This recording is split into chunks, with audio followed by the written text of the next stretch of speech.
So this month we have a very special treat. We have our May meetup with our special guest speaker, Tim May. That's exactly why we have him. Please hold your laughter. But we are talking about something rather exciting because it's going to make it a whole lot easier to deploy your next B2B SaaS app. So I'm going to be giving a little bit of some background knowledge just so that we can understand what the lazy magic deployment code generator can do for us. So just to go over some basics, deployment, usually you do it with AWS or Azure or Google Cloud Platform, and it's just a way of putting your code on the internet. And there's a lot of other ways to do it, but with a SaaS app, you have to do it in a way that works for all of your clients and what's called a tenant, which is what we're going to go over now. So usually, you're met with this console, this GUI, but it's not the only way to use AWS. So using this, you have to go ahead and find all the services with a mouse and configure them yourself. But there's also the option of using a CLI. So there's Cloud Shell, which is in the browser, and then there's the AWS CLI, which you can download and use on your computer. And then for SaaS in particular, the tenant terms that I brought up earlier, what they mean is a tenant is a business organization that uses your product, or a business could also have multiple units within their organization that use your product as well.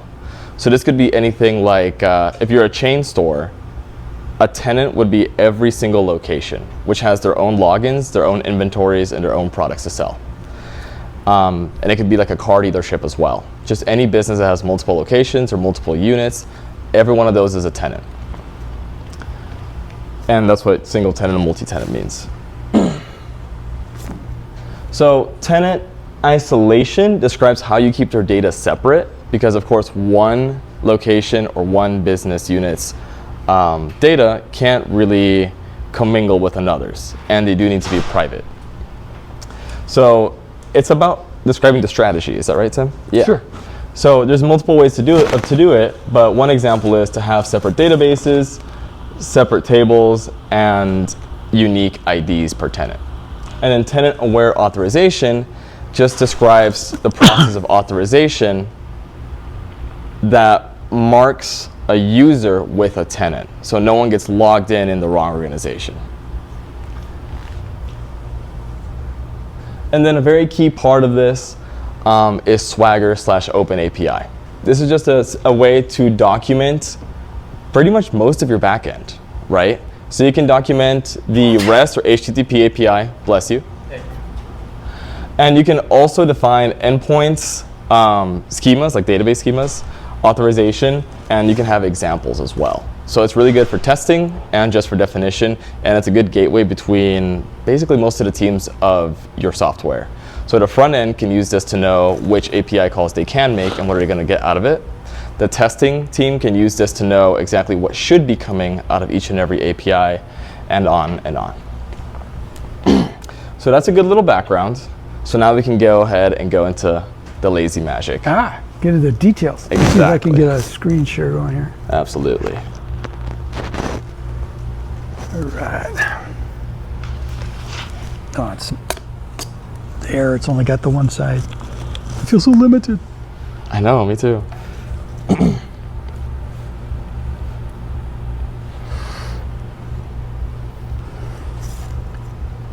Wow, it's all kind of wobbly. Okay, so what I wanted to do is first start with our website, so you guys can go and look at this on your own. So we won't spend a huge amount of time on it, but there are some diagrams and pretty pictures here that will help us get some of the concepts across. Basically,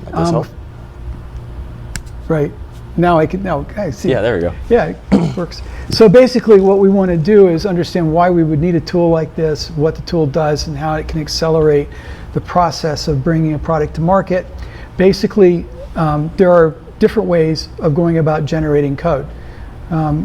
Probably anybody in here is a programmer, so they know they can sit down, they can write code, manually generate it. So they go through a process of ideation, they figure out a pattern, and they implement it, and they test it, and then eventually they field it. Another way that is very popular, has been for many years, is to take a specification, going back to standards like UML, Unified Modeling Language, those sorts of things, where you graphically define your software, the relationships between the items in your system that you're building, and you turn it loose and it can generate code for you. And those tools got very sophisticated, so we could go from a graphical representation of classes and relationships to code. You could edit the code, and then you could go the other way. It would go back and model out the abstractions for you, again, in graphic form. So this is stuff that's been done for many, many years. The problem that most people had was the abstractions were not something they felt comfortable using.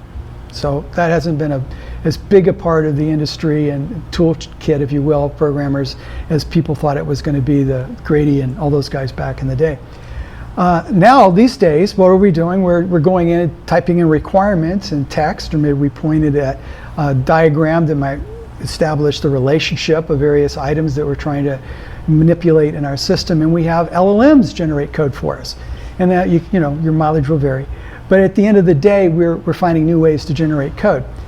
What Lazy Magic essentially does is lets us take a commonly used specification, which is a RESTful API specification. That's used to be called Swagger, now it's called Open API.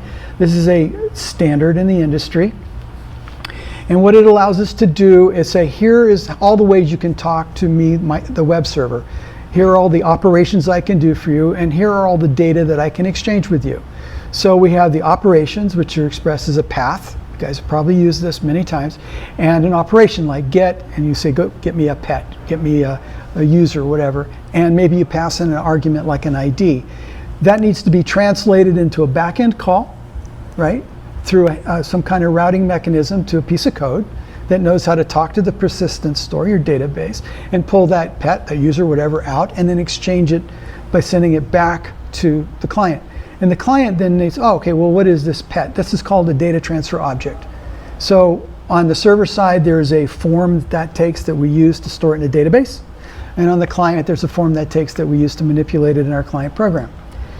Swagger is a big deal. OpenAPI is a big deal. And it's used in two very distinct ways. The first, as a way to document existing APIs. So you're a company, you've built a bunch of APIs, you can go through, and most platforms allow you to generate a full specification of what that API looks like that you can then share with folks. So there's a standard way to share the functionality of your API. That's huge. It made a big difference. It made it possible for some of your programmers to figure out what the heck those guys were trying to do, what kinds of services are available in the API. And there are even tools that let you generate an interaction screen where you can test the different APIs manually, which is kind of nice. So the other way OpenAPI has been used, and it was actually one of the original intents of the authors of the standard, was to use it as a source for generating code to satisfy the requirements of that API. And that's what Lazy Magic is doing. What we're doing is taking OpenAPI specifications, and we're using libraries from Microsoft called NSWAG, there are lots of others as well, that can generate code on the back end for you. So that much is a well-trodden territory. It's a well-understood area of expertise. But it stops short of being a full solution in a lot of cases. What Lazy Magic wanted to do was say, okay, let's make that not just a tool for generating some code, but let's also generate the entire platform backend for serverless computing on a cloud platform. So let's take a look at what that would look like. Here we have a diagram, hopefully everybody can see this, where we are taking the OpenAPI specification here. We're taking a directives file, which is Lazy Magic's unified cloud language, where we specify the architecture of the reference architecture we're generating. So it's high level. And then some templates that you might author or we provide. And then we generate in a deterministic fashion the artifacts that include the code for handling all the CRUDL operations, create, read, update, list, and delete, all those good guys, right? On whatever persistent store. You might use DynamoDB or Mongo, whatever you like. And we also generate all the routing and all of the infrastructure necessary to do those standard operations, which means that some fairly large percentage of the busy work that we all love to do, right, is done for you, and it's done in a very consistent way. The other thing we try to do with this is generate code that can be easily extended by the programmer, and when you generate a second time, it doesn't touch any of the programmer's code. So when you invest in writing additional functionality over and top of what we generate, you never have to worry about that getting wiped out. That's a problem with a lot of code generators. They don't respect the programmer's efforts.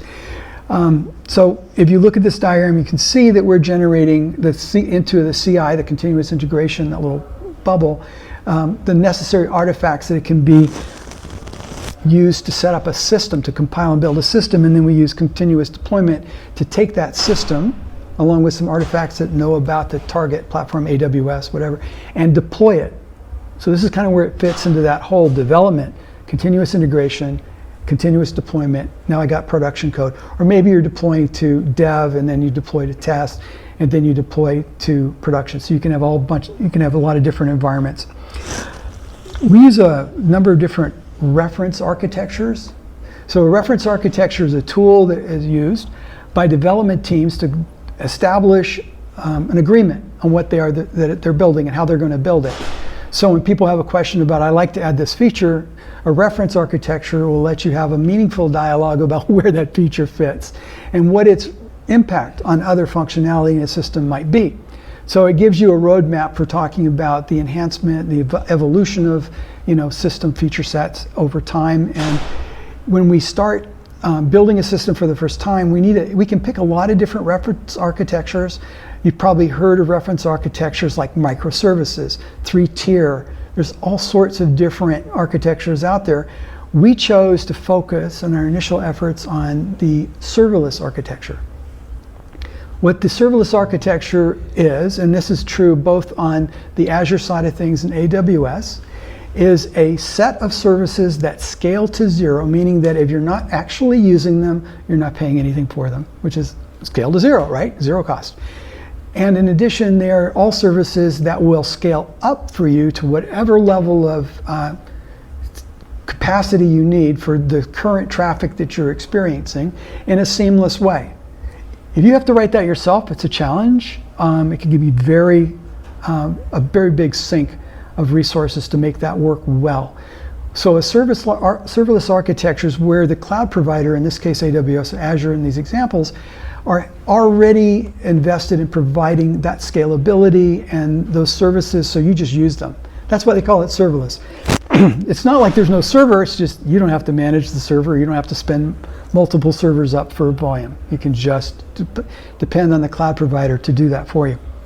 So when it comes to writing all this, is it just code that you stick into the CLI?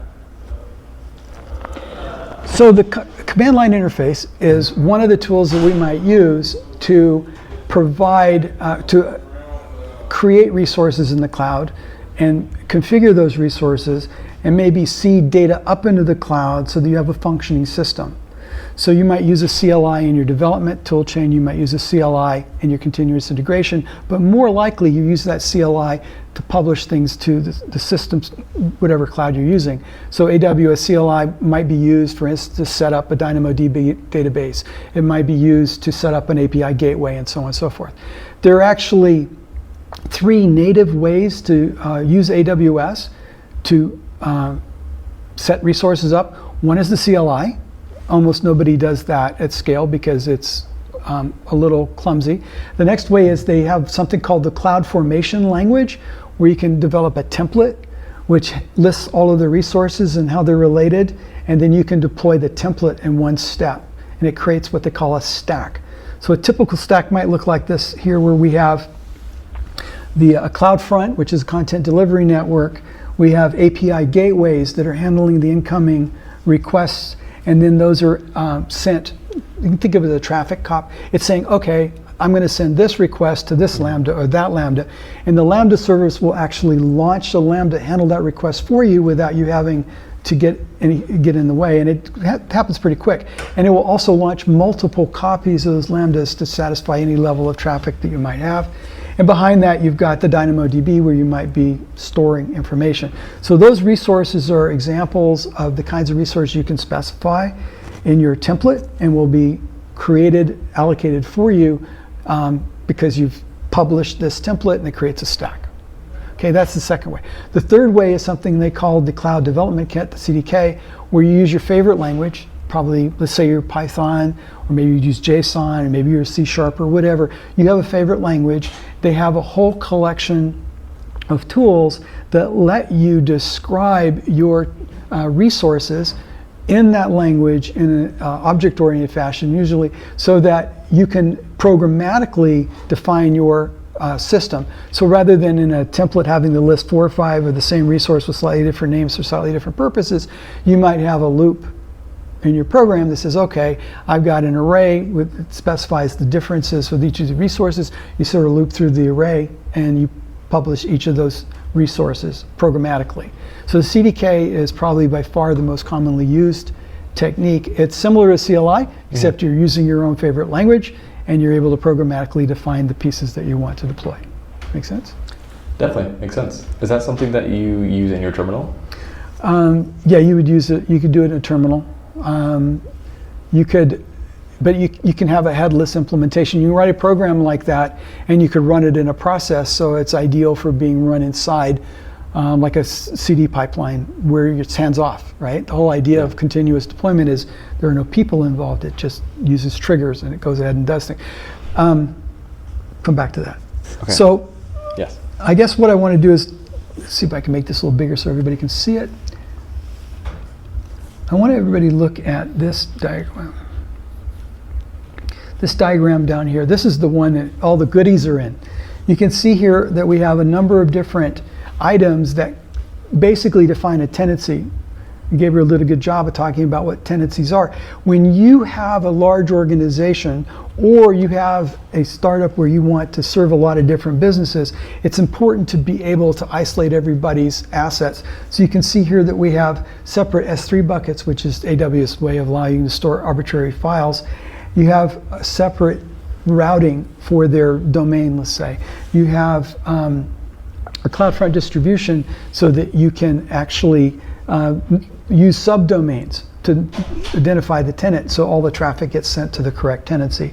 And you might have your own database table. I've used DynamoDB in this example, but of course you could be using databases like Mongo, whatever you like.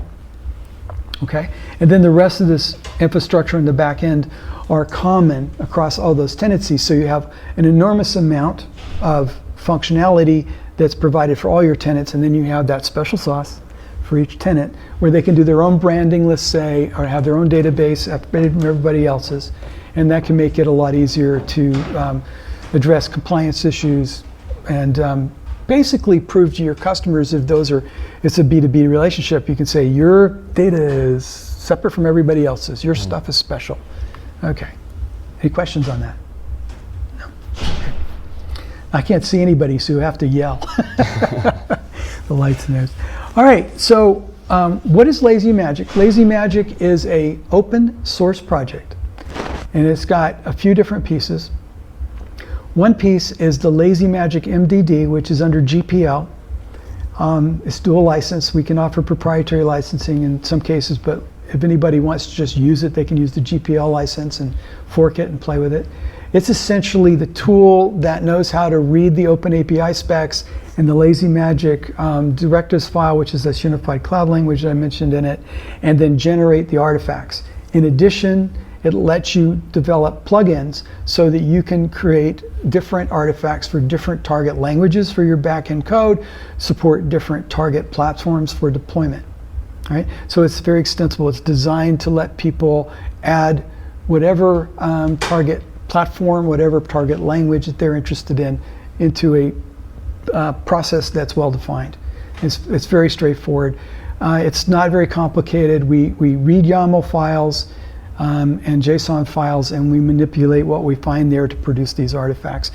And the Lazy Magic implementation as it is today, we mostly generate C# code and AWS templates. We're currently working on generating Terraform templates to make our support of different target environments like Azure easier. Okay, so that's yet another piece, as an example of, okay, let's not use AWS templates with the CloudFront. Let's instead use Terraform. And so Terraform is very commonly used for deployment purposes. Or if somebody wanted a backend, we currently generate C# code for Lambdas, because it runs fast and it's very secure, and all of the libraries from Microsoft are open source, MIT licensed. So it's a way to build very compliant, scalable software quickly at a very low cost. But you might prefer Java, could generate Java. You might prefer Go, I've used Go a lot over the years. You might want to do something like Python. It all depends on what you're trying to build, right? So we chose to use C# primarily because it's easy to get certified in even fintech circumstances where everybody's looking over your shoulder. It's also very fast. It's at least as fast as Java, sometimes faster. It's not going to be as fast as Rust or C++, but those environments require specialized skill sets, and they take a little longer to develop in. So you really have to have something that scales massively before you invest in using languages and libraries in that venue. The other thing that Lazy Magic is a set of libraries where we want to abstract the use of common services that might be used in our reference architecture across multiple targets. Right? So you have Azure and you have AWS in our example, and you have a serverless reference application architecture for both. They both have, lambdas. In AWS they're called lambdas, and in Azure they're called functions. Right? They both have document databases, DynamoDB, Cosmos, or maybe you want to use Mongo, whatever. So you can see there's similar service. They both have API gateways, they both have content delivery networks, they both have queue services. So all the standard services that you use, but each of them are a little bit different. So when we generate code that's going to exercise those services, we try to provide libraries where you have one common interface, and then it's an interface definition, and then you have an implementation specific to each of the services needs. So you might have the document database interface, and on AWS, the implementation talks to DynamoDB. That same interface on Azure would talk to Cosmos or Mongo, something like that. So we have some libraries. For the database, we have libraries for authentication and a few other things like that. And by the way, there's people don't always stop to think about this, but there's authentication and there's authorization. They're two different things. So the authentication on AWS might be against Cognito, right? Their native thing, but you could use some other service. Again, you can abstract that. So we have an abstraction for a library that allows you to sign up and authenticate. Authorization, we also have libraries that are more in your application code itself, and that you probably are using your internal functionality, storing groups with authentication authorizations by group, and you look it up when you get a call to make sure that the caller is allowed to do something. So that's authorization. That's more of an application level a lot of times. And then what we have is a sample system that you can download and implement. It was originally designed to work in Windows. We just yesterday got it working in Mac OS. Yay! Gabriel was trying to use it. Yeah, I have it partially implemented. Partially, right here. Yeah. But I ran through the whole thing, got it working on Mac OS yesterday. But the idea there is that we have a non-trivial application of a multi-tenancy store system where you have, on the back end, you have all the services necessary to support multi-tenancy. On the front end, we actually provide client applications written in Blazor that we have an admin app where you can go in and you add many things like add new store users, things like that. We have a store app where we have multiple stores to demonstrate a multi-tenancy application. So we have an uptown store and a downtown store. So each of those could have separate databases and separate branding, whatnot. And then we have a consumer app. And when you have these different apps, they each have they put different pressures on your system and allow you to verify many of the patterns that you're trying to use. So for instance, take authentication. Both the admin app and the store app authenticate against a user pool of users that are, part of the business. They're employees. We have a different user pool for the consumer app, so that the consumers are in a different user pool and they're subject to a different set of sign-up procedures. So in the admin app, an administrator needs to invite a store employee to sign in and become a user in a store. Consumer can self-sign on. It's a completely different process. So we have two different user pools. Does that make sense for it? So essentially, we wanted to show people a non-trivial set of core applications that they could take and build on with whatever level of sort of complexity their business needs entail. So is that sample an example of all the code that you need to launch that? Or is it pre-built using? It's a non-trivial sample application. Some of the features that we implemented, basically because we did it for other clients, we thought, why not throw it in? We have the ability, for instance, for a client, say one of the stores, we have this Magic Pets example, so each is a pet store, right? And the uptown store and the downtown store have a different assets bucket. And so there's one application, a store application, but it can look different. It can have different branding.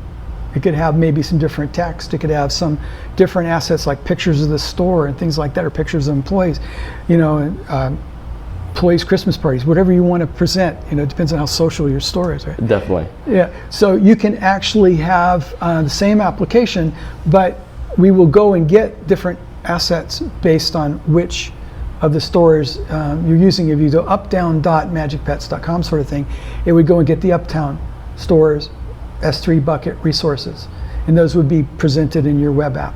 Similarly with downtown, you get a different set of resources. Each of them also have different Dynamo databases, or what they call tables in DynamoDB. Confusing, I know. So the idea is that you can isolate the data, and that allows the uptown store to have a different inventory than the downtown store. And you might also have the admin, where you have one layer up, you can read both of those tables, those databases, and aggregate. So you might do reporting across stores. Then the consumers have yet a different app, and the consumers have their own personalization, right? So they can maybe have their own assets as well. And that allows them to state preferences, and you might just store that in a database, so every time they come back, you remember what their interests are, and you say, hey, we've got that Doberman, that you're looking for. We have a few come in, or maybe you might introduce notifications, send out a notification saying, hey, this dog is here. So the idea is that a lot of these feature function sets are branding oriented. We also have, it's fully multilingual. And what that means is that in our apps, you have a little control where you can flip it from English to Spanish. And every string in the application is there by virtue of a key. We go and read the string. So we have assets set for each language. So when you switch language, you go read the language assets. For, say, Spanish, if your default's English, it gets loaded. Switch it to Spanish, it will download the Spanish language files and pin it so that it's cached locally, and now your app is in Spanish. So that happens once I submit my app in English? Well, for instance, when you're building your app, you don't put literals in English in your code, you put a code. And then you have a file in English, and you have that code, and you have the English value. Oh, okay. What's really cool, I'm going to see a great example of LLMs at work here. We can take our language files in English, and we just pass them to LLM. We say, hey, Claude, can create a Spanish version of this. Okay, and it does it. It does a great job of it. I used to pay thousands of dollars to translators to do that for my apps. Now I just LLM, just do it. It does a great job. Oh, that's wicked. So you come in with the English file, or you can come in with the English, Spanish, Turkish, or you could come in with Spanish and say convert it to English. Okay, great. Yeah, it doesn't matter which one you start with. Maybe your native language is Spanish and you're developing the app, but you want English visitors to Mexico to be able to flip to English. Goes both ways. Within Lazy Magic. Yeah. Within Lazy Magic, all it can is, it do the conversion? By the way, there's lots of multi-language support built into a lot of the libraries we use every day, right? And there's a standard set of language notation like this EN-US or MX, I've forgotten it. But anyway, there's these standard codes. We use those. And so you can also get a lot of the other libraries to participate in providing language translation, but your app's language itself, maybe you want more control than those provide, and that's what we give. So you create a file, And what we're doing in Lazy Magic is making those files available, and we have libraries for the client that demonstrate how to download and cache those in an efficient way. And we also provide libraries, for instance, for running progressive web apps where the app can run offline, right? Which is the whole point of service workers on the client side. With progressive web apps, actually, I'm wondering now, with the whole concept of providing languages too, I can see how that can happen with CloudFront. That makes a lot of sense. But does that mean that Lazy Magic's actually generating the front-end code as well? We generate a library on the back end. We generate a client SDK, one or more of them, and then you link in those client libraries that are appropriate for the app. You might have a different library for the consumer app than you have for the store app, for instance. And so the idea is that we generate those libraries currently in C#, so we can use them in Blazor. I have generated TypeScript libraries in the past, probably do it again, because a lot of people want to use React or Vue or whatever, and that works fine. The idea is those libraries make it very easy for you to make a call. So rather than construct a whole REST call sequence, you can just say, get customer ID and the number, and bang, you get that's so easy. Yeah, it makes it easy. That's so easy. You can also tie these into things like React, Redux, which is a great library, and so you can integrate it with more sophisticated backends that, like in React using hooks. I've done a lot of that. So at the end of the day, there's lots of different ways in the client. We want to make our life easier, and the client libraries we generate are one step in that direction. But what we also provide, in the specific case of Blazor, because that's our chosen sort of way to provide web apps, is we have a bunch of libraries and templates that go beyond the simplistic sort of starter templates that Microsoft give you. I'll give you an example. One of the things that I've always wanted to do forever was have a way to write a single code base and target all the platforms that I was interested in. So that would be today iOS, Android, Mac OS, Windows, and PWAs and SPAs. In other words, the web apps too. We now have that working, where we can write one code base, and there's one UI expression, which is the Blazor, and then there's all the view models, which are just C# everywhere. And what we do is we can generate, using Microsoft MAUI technology and Blazor technology, all the targets I just mentioned. So we can write an app that could be a mobile app, it could be a desktop app, it can be a PWA or a SPA. That's cool, right? Yeah. And so we have there's a lot of nitty gritty, oh my gosh, I never would have thought of that moments along that development path. We've done that so that people can just pick those libraries up and run with them. And at that point, do you need to submit a single source of truth to Lazy Magic?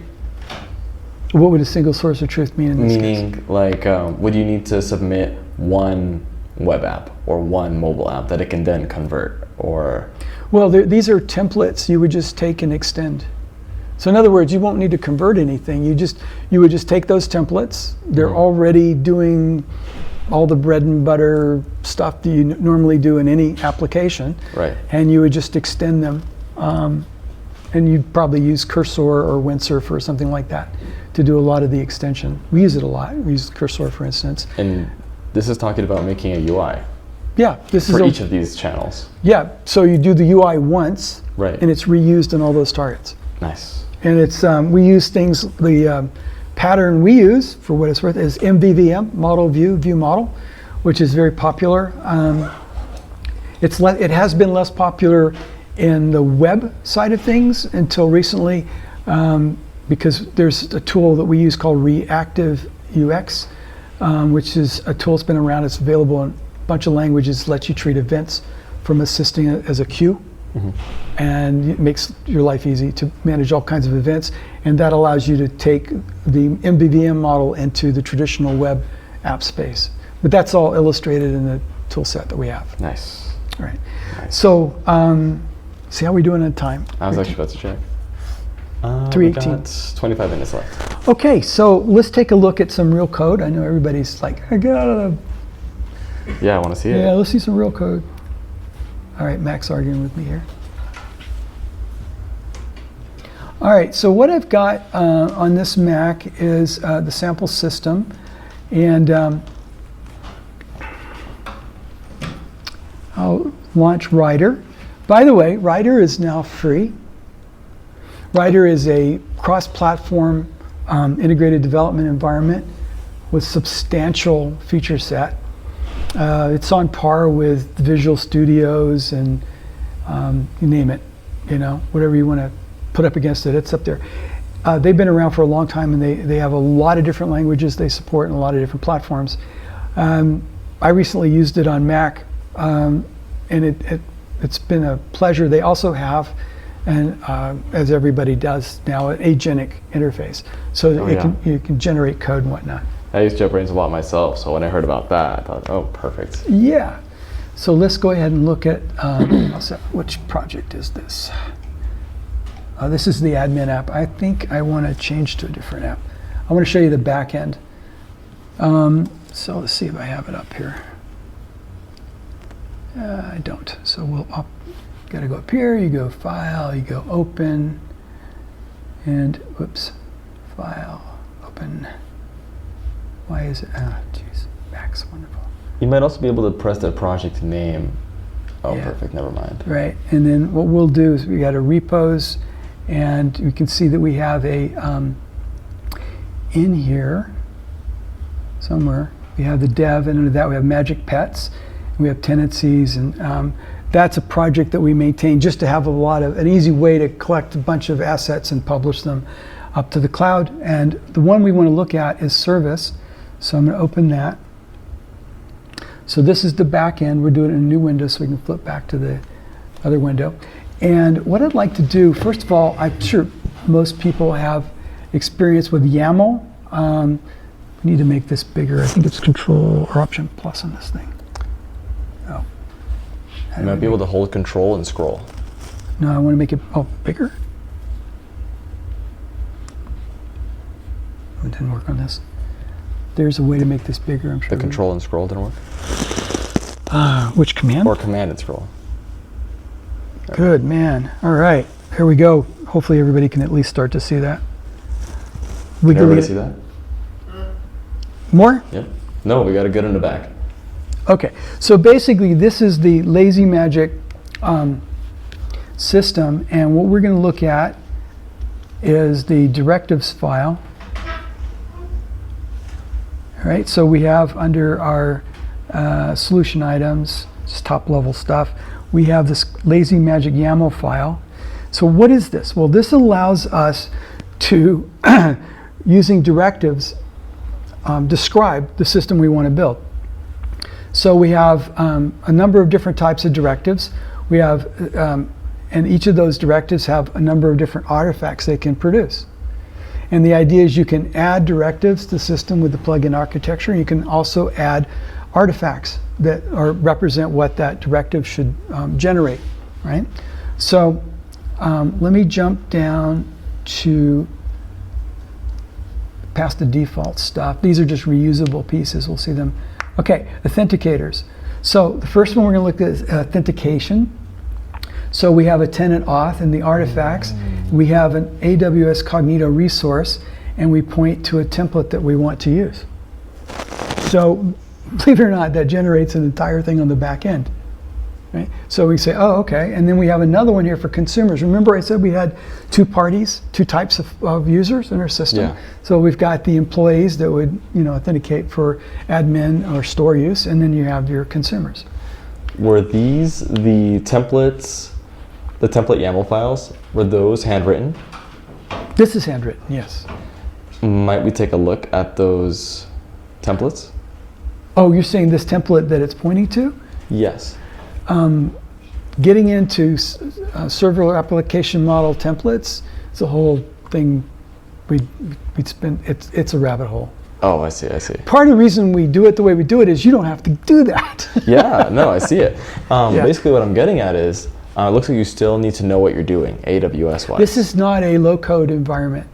This is a pro-code environment where a lot of the drudgery is taken out of the process. It's not meant to be sort of a low-code, state your requirements at a high level and turn a system loose. Yeah. We're going to build that on top of this and use AI to flesh out a lot of the business level functionality that you would usually add on to the kinds of things that the system generates.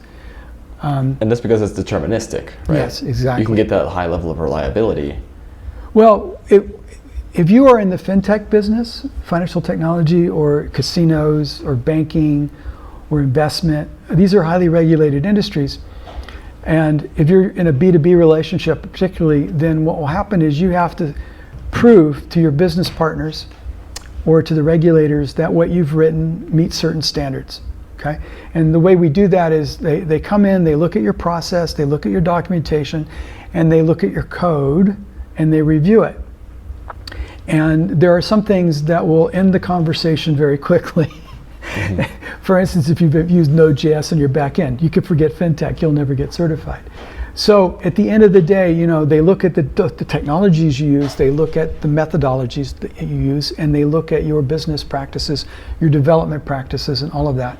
So to your point, when they come in and they look at how you're generating code, rather than look at every piece of code you've generated and using a variety of different code analysis tools to establish compliance, if you can show them that you have a code generator that generates many similar programs from one set of templates and process, then they will look at one or two of those generated, they'll look at the code generation heuristics, and they'll say, oh, that makes sense, check. Oh, nice. So they're very good about that. That's a way to short circuit the process. If you have millions of lines of code in your application, but 80% of that is generated, you've just made that entire engagement of audit, which can be expensive, less expensive. Yes. Right. So there can be a financial incentive to doing that. We do deterministic code generation. Our intention is to do LLM code generation on top of that for business processes where you kind of want to do a vibe coding process but you're building on a solid foundation, and you're building stuff that we'd never do a deterministic process on, because who the hell knows what you want? It could be anything, right? So when the requirements are changing rapidly and you don't know what they are, you want something as nimble and agile as an LLM partner, right? And just like if you had coders do the same thing. You still need coders. You still need coders to look at the code and validate the code and understand some of the big picture questions that are being asked and all that good stuff. It is not the case that you can just turn LLM and say, do it. Do what I'm thinking. I remember one of the very first technology books I read way back when was on XBase. Do you remember even DBase and all, DBase 3? You ever heard of those guys? It's a long time ago. But I read this book. It said, it was sort of like, okay, I've forgotten the syntax, basically start, and the comments, do what I'm thinking, end. That'd be the perfect program, right? I'm not sure, because I'm not sure most people think things through. But anyway, I said, yeah, that'd be cool. They said, but until then, here's what we're going to know. And okay, for sure. Okay, so we're still in the have to do it. So we have the auth, then we have the application directives. And these are very important. The first thing, remember in a Swagger specification, Open API, we talked about the data transfer objects. So what we're in fact doing is defining what most people think of as a schema, right? And what we're doing is saying, okay, this is a customer. They've got a name, they've got an address, so you got a bunch of properties. When you define that, you're defining the information that's going to be transferred back and forth, data transfer object, right? And then you go on to specify other things. Well, what we do is we say, okay, we're going to have a consumer schema, and we're going to go and read it out of this Open API file. This is a YAML file. You can do it in JSON too, it doesn't matter. So you go in, you read that file, and that file then defines the consumer schema, the objects that are going to be transferred in relation to a consumer. Then we do one for shared. These are objects that, DTOs that might be used by many different, might be used by the store, the consumer, whatever. And then we have a store schema, so this would contain only objects that the store should know about. And then we have an admin schema. So you can see how we're divvying it up into modules. This is something that the Open API spec does not do a good job of. It doesn't provide a native mechanism for splitting up systems into modules. So we do it. And then we merge these things together. We're not breaking the spec, we're just putting one more layer of processing on top of the existing Open API specification so as to achieve a modularization so that we don't drive ourselves crazy when we have really large systems. Then we have the public schema, which are the things that if you're not logged in, what can you see? Okay, like maybe an open website. Nice. Then we have modules. Modules are what you would think of as libraries of code that are particularly useful in the context of. So we have a store module. These are the code that are used usually by the store API, right? We have the consumer module, code used by the, so you can see it's very similar. Again, we're reading from the Open API specs. So these are getting all of the paths that define the how to talk to the REST API, right?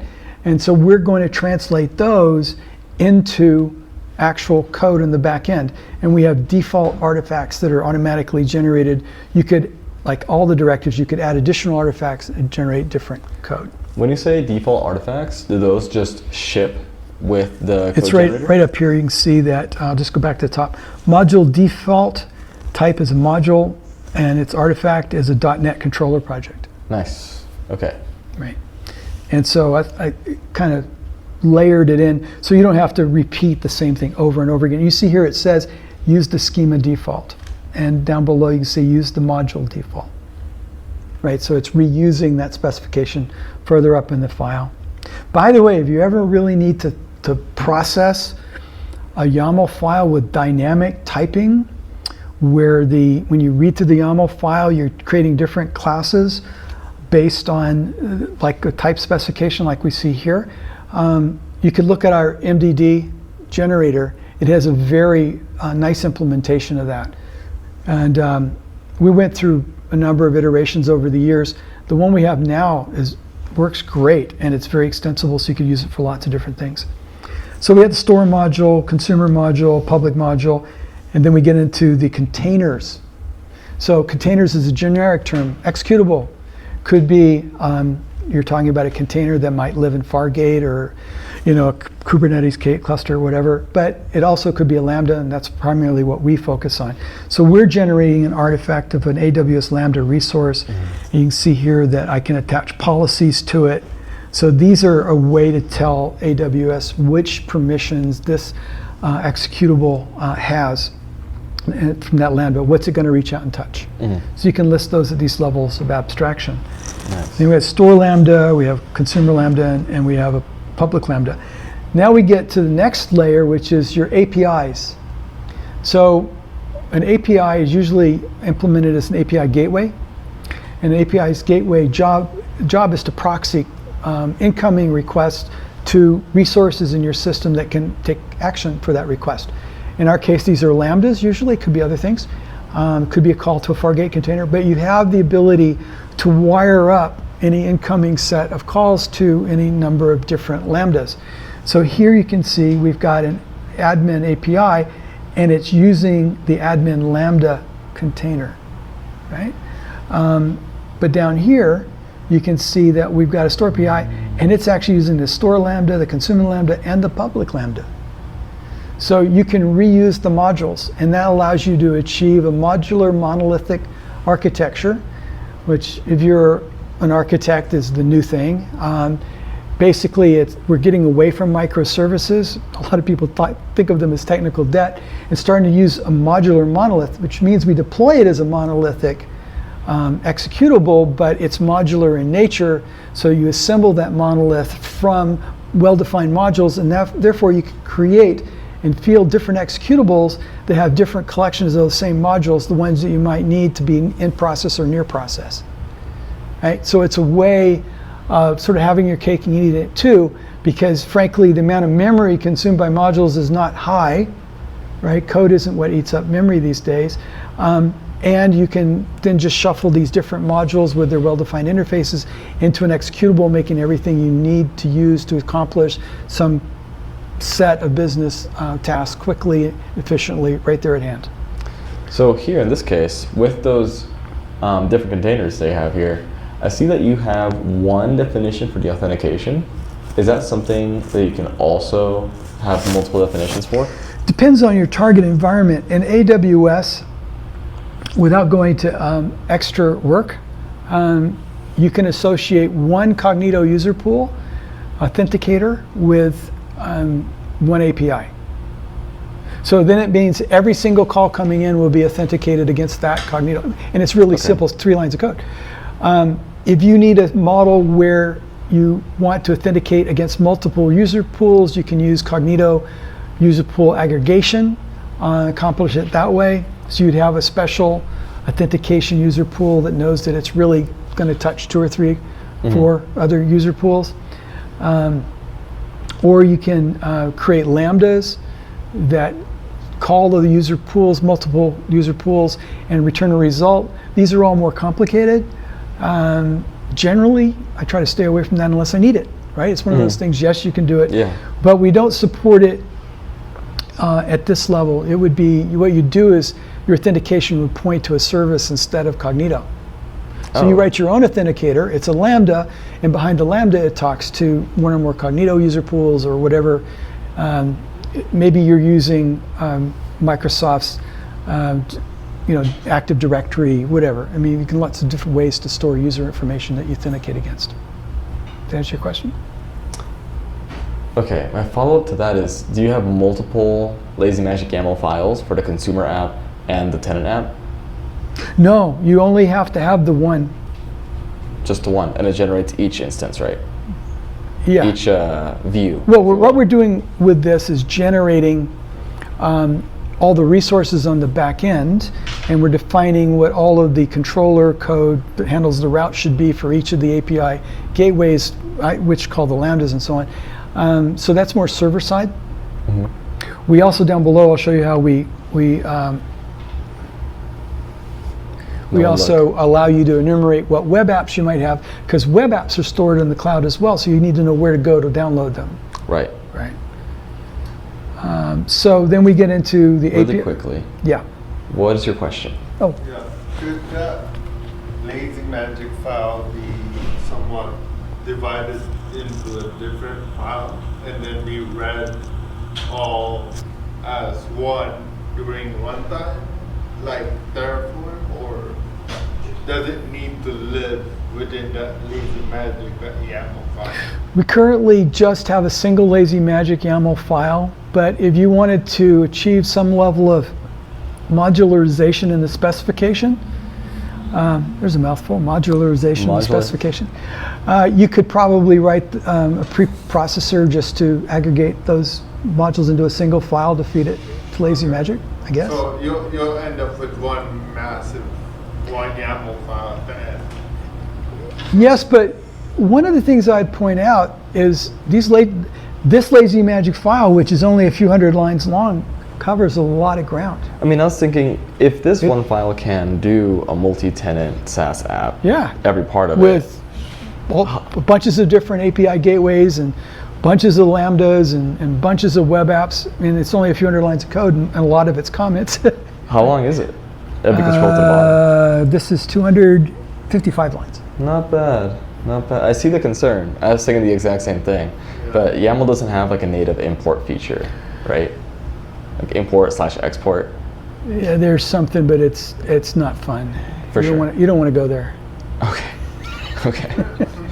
Well, it sounds like a luxury more than anything, so fine. But again, you know, if you wanted to break it up, and the reason I would break one of those up is if I had a family of systems that I was going to build, each of them sharing a lot of common wiring, if you will, then I could create the files as you've mentioned, and then I could share them, and I just have one little preprocess that I run in each of those targets to create the file that Lazy Magic used to then generate the rest of the system. So it's doable. I've not had to do it, but it would be trivial. Next thing we've got in here is, we got through the APIs of service. At the end of the day, we're standing up services, right? Mm-hmm. So this is basically the big package that we're going to deploy. And you can see here what we define in a service is all the APIs that should be included in a given service. Now I have two, because what we also do to make our lives easy, and folks that use our systems' lives easier, is we also publish a local service that provide all the same routes for all the Lambdas so that we can run them locally, and we can actually, and we do this all the time, we'll launch a client session, we'll launch a local server with the local service, and we will start a call, we'll do something in the app, and it will make the call to the local service, and we can trace through, debug the actual Lambda. So it's all on your local system, and it's reaching out to touch whatever resources in the cloud are necessary, like an S3 bucket or DynamoDB. And so you're running with privileges to access the resources, but you're actually running the code locally. You can't do that if the Lambda is running in the cloud, because you can't connect to that process, right? So it's a simulator. No, it's not. Well, not really a simulator. It's a different evaluation engine that runs locally. Instead of behind an API gateway in the cloud, we provide our own surrogate API routing locally, and this allows us to test our Lambdas very quickly. For instance, one of the things I like about it is I say, oh, that doesn't work. I can use live update, actually edit the code while the web host is running, and live post it. So I can update the C# code while I'm in my debugging session and try it again. But that's locally. That's all local. Nice. And then when I'm done, I deploy to my developer version of the account, and then all my web clients can hit that. Nice. So it makes it easy.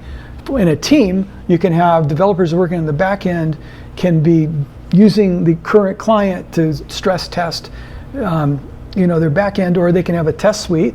They've written like a headless client that's making all sorts of test calls, and that way you can do fairly substantial integration tests, where you're testing all the orchestration of all the services you've deployed to the cloud as they work with the, or used by the various Lambdas in your system. Can you run it all locally? Basically the app? There is actually a, if you've got the hardware, you can install the entire AWS stack locally, and you can use it as a test bed. Nice. I've never done that. I've never had a need to do that. But with the API, the Swagger. Well, isn't that? That's just. Definitions. I mean, literally the whole AWS cloud infrastructure running on your local machines. Yeah. So if you just specify a local host for it, you can do it. I guess that would be cool, but. But you have the testing, all the testing configured, so you don't have to. I don't need to test AWS services. I need to test my your code. own. Yeah, right. My code is usually what's broken. So that's how we do a service. It's a collection of APIs. Go for it. Yeah. How do you handle your authentication to AWS in that instance where? That's a good question, and it's SSO to the rescue, single sign-on. AWS configure SSO. Right. There's what we do when we set up an account for ourselves or a client. We create an AWS organization if they don't already have one. There's a tool called Control Tower that lets you do that, and it works pretty well. It has a few little glitches here and there, but it works pretty well. And then it sets up a number of accounts for things like tracking your logging and auditing and things of that. And then you create accounts for the environments that you want to host. And so we create an account for, say, each developer. This is so cool. With serverless, you can give every single developer their own sandbox that is actually a complete AWS account. And you can give them all of the rights and privileges necessary for them to publish to that account and affect all the resource deployment, everything else they might want to do without involving DevOps, right? And without running any significant organizational risk. And then what they can do is, because it's serverless, when they finish for the day and they're not coding, everything shuts down. That's so cool. I can remember the days when I get this $30,000 bill at the end of the month from AWS for all my developer machines that I could never get my developers shut down when they were finished with them. I see. That was brutal, right? So we used to do all sorts of ugly things like write scripts to go and terminate EC2 instances on people, and what they were working from home we didn't know. I mean, so it was really just a nightmare for us. It was meaning the management team responsible for managing costs as well as providing the services for developers, and it was kind of a bad experience for developers because they had to make sure those environments were up when they needed them, and they had to remember to shut them down when they were finished. So with serverless, since it scales to 0, it just happens automatically. I like automagic. Oh, nice. So as long as it's not being used, it's just not Yeah. Right, so it's a real money saver, not just on production or test environments, but also in development environments. Very nice. And you don't pay extra for having multiple accounts. You can have hundreds of accounts. They're not a hassle to maintain. And you can set up every developer with their own account. They can have their own server. They can test things in isolation. You can have some accounts that they might call where maybe you've got a back-end team that's building on the back end, and you don't want the front-end client development team to have to deal with any of that. So you can have the back-end team publish, a couple of accounts at different levels of sort of alpha, beta, test, and finally production. So you can really use the AWS infrastructure as a boon to make the development process, good for everybody, which I think is very cool. Not bad. So I know you mentioned before that when you generate code and then adapt it, you can generate over that code and it will not erase your changes. Right. So you do that differently depending on the target language. C# is particularly good at this because Microsoft has been in the code generation game for a long time. A lot of their desktop tooling and whatnot, way back when, the language was built to support code generation. So in the C# environment, you have something called a partial class. And what a partial class is so class, partial, and then you have the class name and you have some definition of the methods in it. You can have another file, right? And it can be class partial, same class name with some methods in it. C# will merge those documents together to do the compile pass on the sort of merged class. So you can have class, let's say yada.cs, that's your code. We always have yada.g.cs. So the only code we ever write on top of is the generated code. .g.cs. So that means if you've written additional methods or overridden methods or done it, whatever you want to do in your version, we don't stomp on that. That is very cool. And there are different ways to do that with each language, but C# makes it particularly easy, which I like. Cool. So they also, I don't know, this is kind of again, another rabbit hole, but I'll just mention it. One of the things Microsoft has done is they have introduced something called the Roslyn platform, which is a tool that lets you do both syntactical and semantic analysis of your code base and modify code programmatically using the structures either at the syntax level or the semantic level. And so when we want to generate code, we have many layers of sophistication that we can turn to depending on the difficulty at hand. So we can have a template and just do code substitution. Simple, everybody does that. We can play with the syntax tree from code that we read, or we can play with the semantic level. So Roslyn is, frankly, unless you've done a lot of work in compilers and things like that, can be kind of daunting. Good news, LLMs to the rescue. Nice. Yeah, you can, I have a lot of Roslyn code that I've written over the years. So, and it was always like, oh my gosh, how do I do this, right? I just point the LLM at it, and the LLMs do a really good job of saying, oh, you want to do this? Here's how you do that in Roslyn. So it demystifies this very powerful but somewhat difficult to get into library. So that's, if you're looking for an environment where you can generate code programmatically according to rule sets and whatnot, Roslyn is a really good tool. So basically, to finish this off, we've got the web app. Here we have the store app. It's type web app, and you can see that it uses the web app defaults path to store. That's the path that you'll have at after the domain to load that particular application, and you have the APIs that app is going to use. So you can actually have your web apps talk to more than one of your APIs on your service. So for the store, we might want to use all three, which means that we take each of the three client SDKs that we generated and move them down into clients so you can use them. Pretty easy.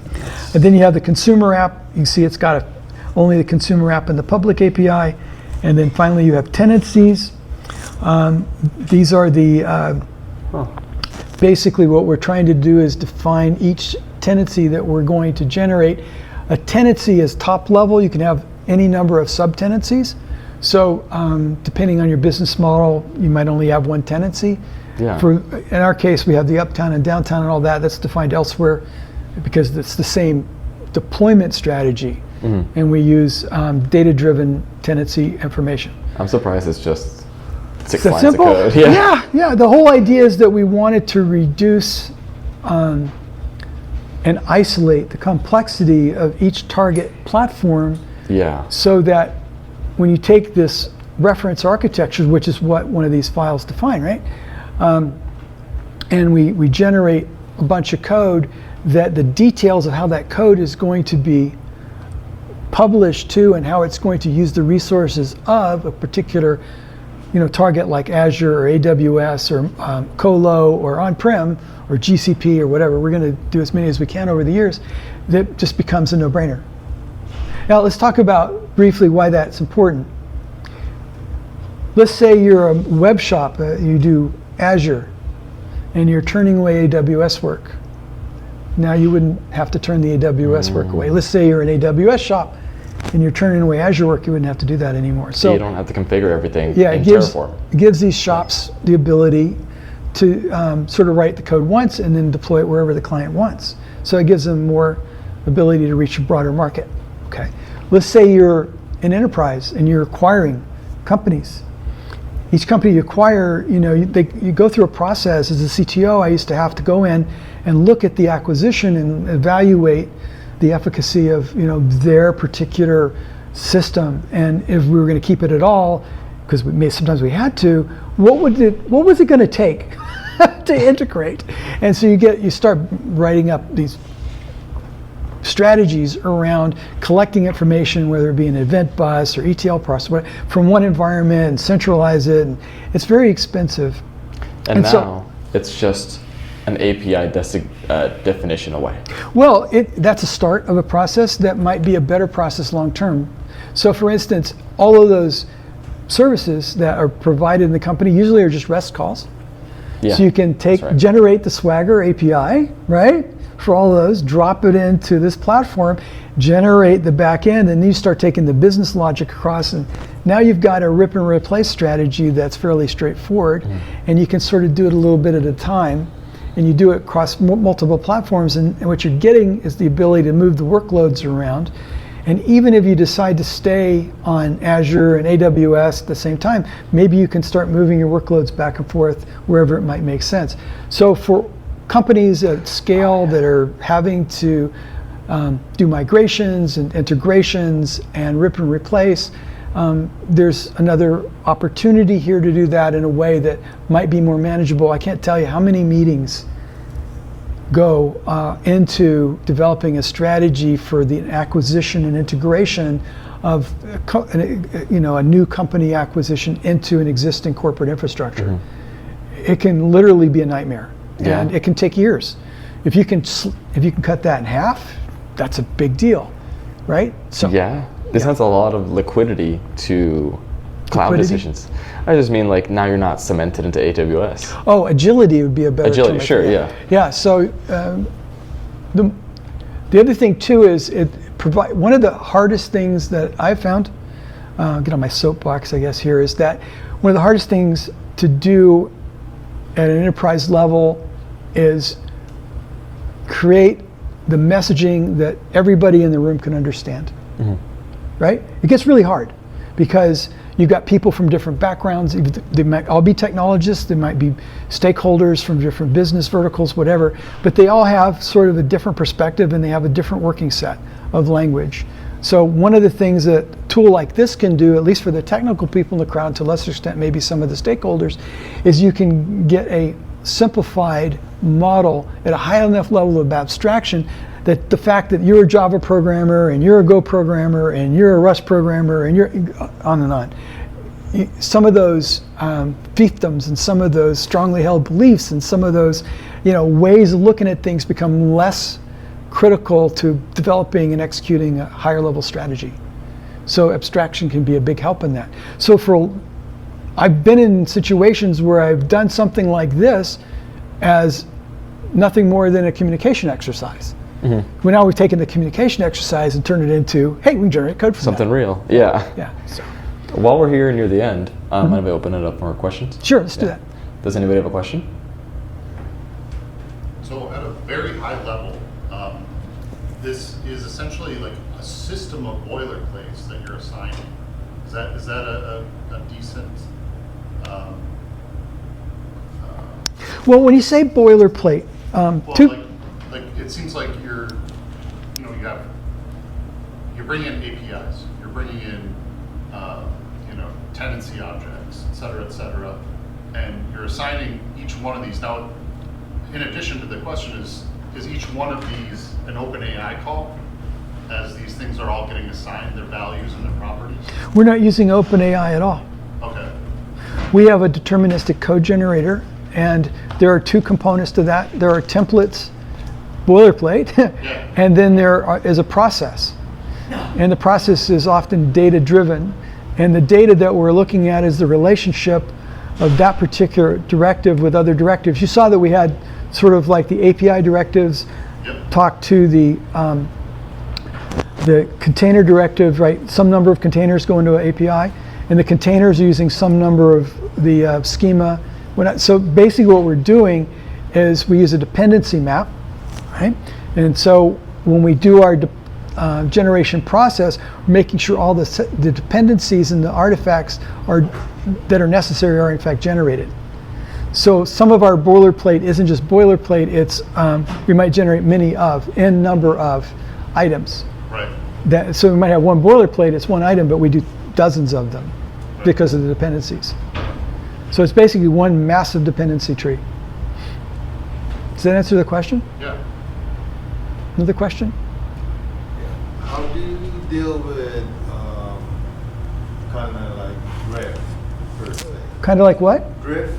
Drift. So, like Oh, that's a great question. if you have your current state in the cloud, then you have changes. How do you deal with the difference of that when you deploy it? Yeah. So when you talk about drift, it's a great question. Yeah. When you have a declarative environment, each time you change the source documents and you regen, you have an incremental change. Right. So what we do is we put everything under source control, just like you would with Terraform. In fact, we're generating Terraform now. So the same way Terraform makes the claim, hey, it's always the same because we keep it in Git. Yeah, they sort of do that. There's some questions around that. But at the end of the day, we're doing the same thing. We're saying, look, okay, it's a document. Yeah. Put it under version control. So the next question is, can we automate the migration from one code base to another? That's a different question. In the case of AWS, if you're using AWS deployment technologies like the templates that we talked about with the SAM templates, what it does when you deploy a new template, it creates a change set, and then it applies those changes. And it won't apply the changes unless the change set makes sense. It'll catch mistakes. So AWS have a mechanism for incremental changes to existing resources based on a new specification that's been provided that's different from the original. Okay, Terraform does the same thing, right? You can think of the Terraform deploy process as one big stack. It's not that different than what AWS does. The difference is Terraform does it the same way for many, many different targets. And so you have less of a sort of cognitive load, so you can go from deploying in Azure to deploying in AWS without having a different set of tools you have to remember how to use. You can just use Terraform. So drift is handled that way. Just as a side note, one of the areas drift is most usually a big problem, like red-black deployments and stuff like that are fine for code on the front end and services, but in databases it's deadly, right? So in my DynamoDB library, what we do is we're serializing a C# class. That's our DTO, and it's a JSON document. We store it in a property in the record that we're storing in the database. We also store in a field in that record the version of that class. When we read from that record, we can augment our class that's doing the reading, the repo class, if you will, And we can say, hey, if I read a record from a previous version, I'll do the conversion on the fly. And also I'll return to the client the latest version. So I didn't have to do a mass update through all my records. I can just let it organically happen over time. I could even go ahead and say, oh, I read it, I'll write it. So now the next person who reads it won't have to do the conversion.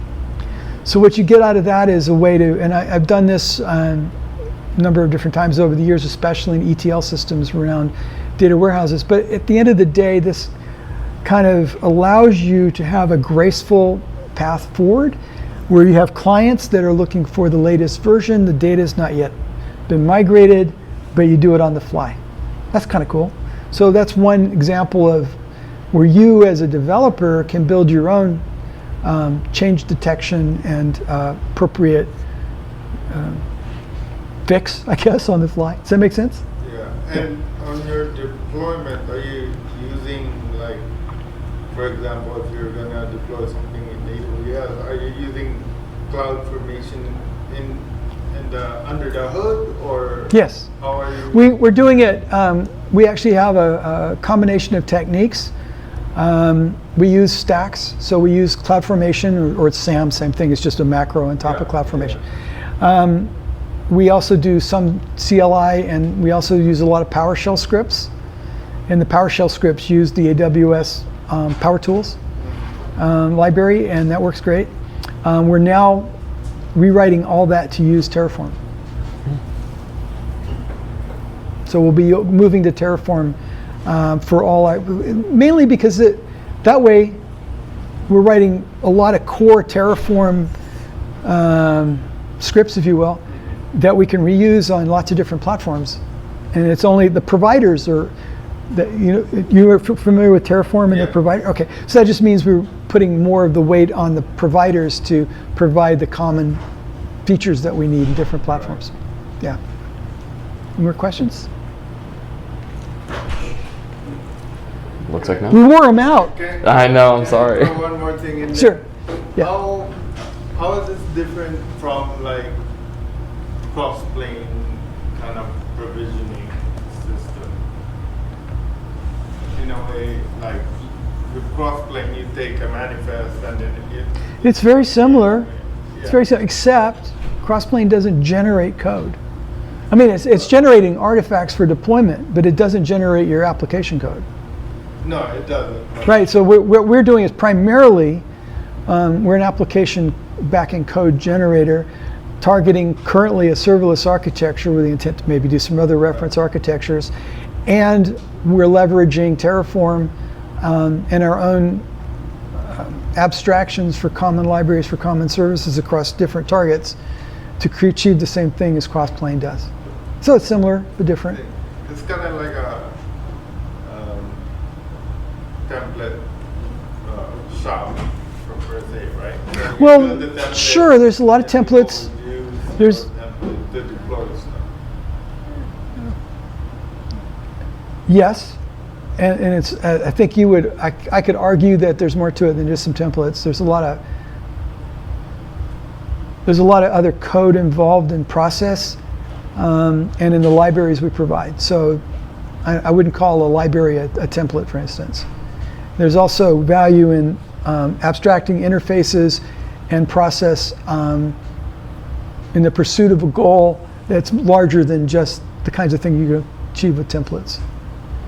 It's not just a replacement library or something. I mean, there's lots of those, right? Those are Yeah. a different thing entirely.